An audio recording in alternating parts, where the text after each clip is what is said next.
چین میں ٹینگ ڈائناسٹی کے دور میں سلطنت ساسانیہ یعنی ایران کے بادشاہ یزدگرد کے نمائندے دارالحکومت شنگ آن پہنچے۔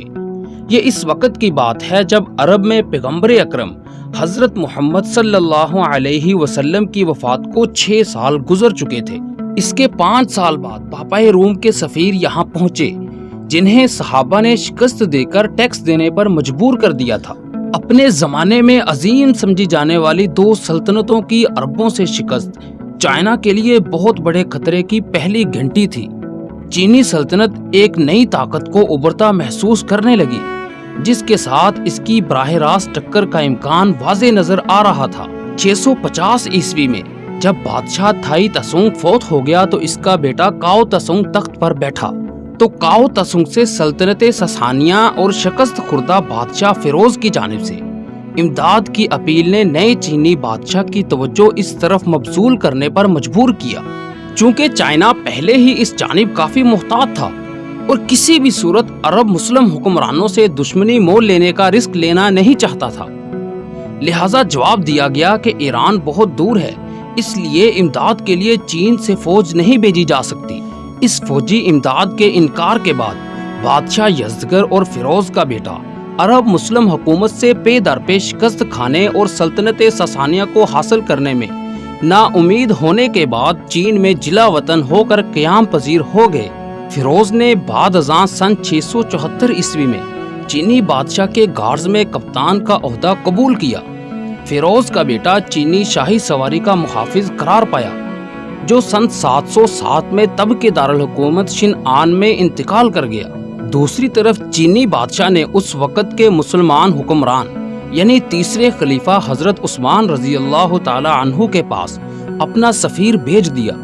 اس سفیر کو بھیجنے کا مقصد یہ تھا کہ اس طرح ان وجوہات کو جان سکیں جو 2 عظیم سلطنتوں کی بربادی کا سبب بنی، اور اپنے لیے بھی واضح خطرات کے امکانات کا جائزہ لگایا جا سکے۔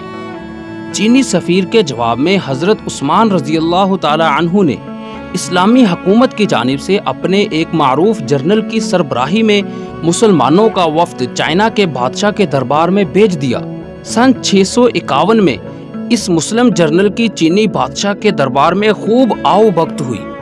وفد کے دورے کو چائنا کے ریکارڈ میں ان الفاظ میں بیان کیا گیا ہے کہ عرب مسلمان بادشاہ نے پہلی مرتبہ ایک وفد بھیجا جس کے ساتھ قیمتی تحائف تھے، اور بتایا گیا کہ اب تک 3 بادشاہ عرب پر 34 سال حکمرانی کر چکے ہیں۔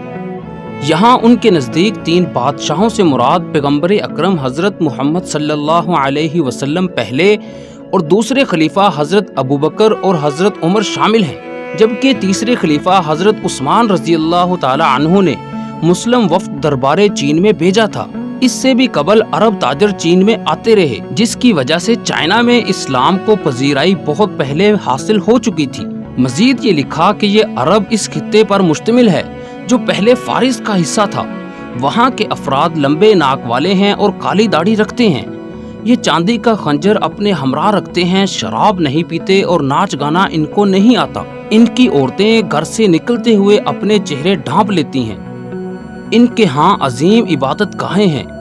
ہر 7 دن بعد بادشاہ مسجد کے ممبر پر بیٹھ کر اپنی عوام سے یوں خطاب کرتے ہیں کہ جو لوگ دشمن کے ہاتھوں شہید ہو چکے وہ دوبارہ اٹھ کر جنت میں جائیں گے، اور جنہوں نے دشمن کو شکست دی ان کے لیے یہ بہت بڑی سعادت ہے۔